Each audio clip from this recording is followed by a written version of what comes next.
the United States Senate has voted 98-2 to impose new sanctions on Russia, Iran and North Korea. Despite objections from the White House, the House of Representatives approved the bill earlier this week, also by an overwhelming majority. Having passed through both chambers, it will be sent to President Trump to sign into law. But Mr. Trump has sought closer ties with Russia, and has the power to veto the bill despite its political support. A presidential veto can, in turn, be overridden by a two-thirds vote in the House and Senate, where just a handful of politicians voted against the bill. The sanctions were drawn up in part to punish Russia further over the annexation of Crimea from Ukraine in 2014. But the debate over the new measures has taken place against the backdrop of an ongoing investigation into alleged Russian meddling in the 2016 presidential election.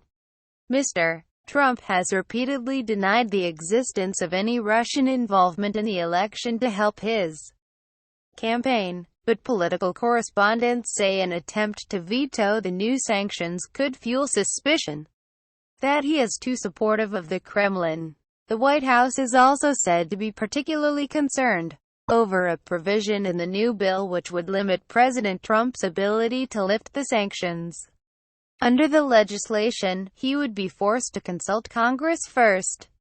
Speaking earlier this week, after the House passed the bill, top-ranking Republican Paul Ryan said it tightens the screws on our most dangerous adversaries in order to keep Americans safe.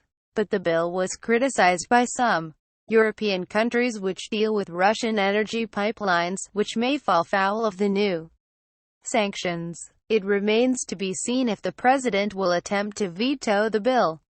New White House Communications Director Anthony Scaramucci told CNN he may sign the sanctions exactly the way they are, or he may veto the sanctions and negotiate an even tougher deal against the Russians.